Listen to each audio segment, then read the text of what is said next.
Why should people who aren't gluten sensitive care about what's in this book and what you're saying? Because I'm talking to the 99% of people who have nothing to do with gluten. That is, so I'm talking to the people who have a problem with gliadin. That is the opiate that stimulates appetite. And I'm talking to the people who have this effect from gliadin that causes autoimmune diseases. And I'm talking to the people who have joint pains and asthma and depression and binge eating disorder and food obsessions and bulimia.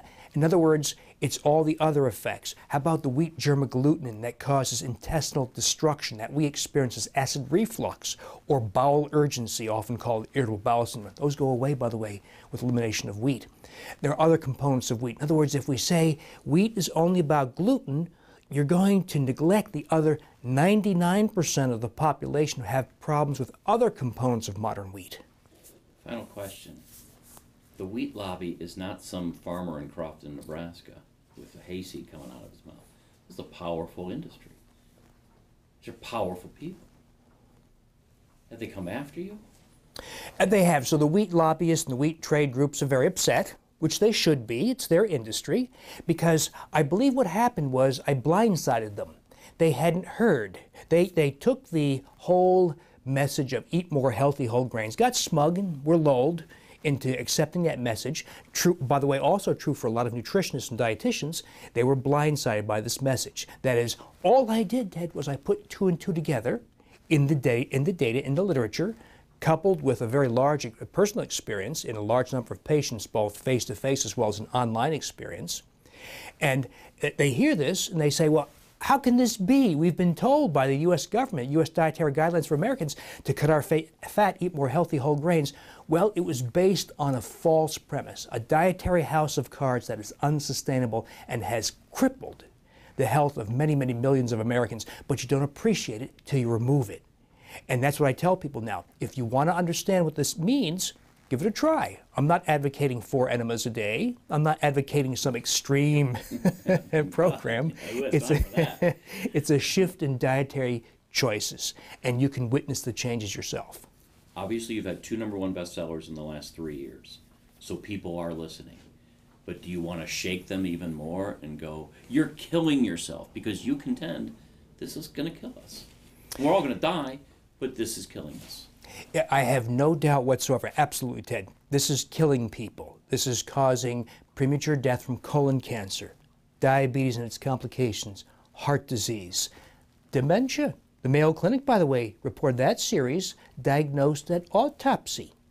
Not a good way to make diagnosis, by the way. And so, yes, this is literally killing people. It might kill you in bits and pieces by age 70, it might not be by age 25, but it gets all humans in one form or another. It might be psychiatric illness. It might be bowel urgency looking for the nearest bathroom on Route 94. It could be funny rashes that you struggle with for 18 years with various salves and steroid creams, but it affects all humans. Okay, let's get some cutaways, but we're still mic'd. Here's where I get frustrated. I'm trying to do the right thing here, okay? So, and I'm not asking you to write my story for me, but I go to VIA, and I honestly believe they're doing their best to provide gluten-free, and they're getting good responses, and people are coming back to them. Why are they not doing it right? If they're using is it, again, we're replacing X with Z? Is that your main criticism of that? Yes. So one thing I love, Ted, is self-testing. It's proving to yourself whether this is baloney or whether there's real merit. One of the things, I'm not suggesting everybody does this, but one of the things you could do is check a blood sugar. You can get a device now for $10 or $20 at Walgreens or Walmart and check a blood sugar. And you'll see that the gluten-free foods, the foods usually chosen as gluten-free replacements, raise blood sugar sky high. Okay. And so I think what I tell most people is if you're going to have those gluten-free replacements, go very, very lightly. Okay. Most people can get away with it without much more than a transient rise in blood sugar. So if you have one gluten-free roll, you're probably not that bad off. So it's not that you're critical of that, but you want people to say, hey, know what you're replacing Peter with. I think we have to, Ted, because we live through this, the low-fat, low-saturated fat area. Let's eat low-fat cookies like crazy. We saw what happens with that.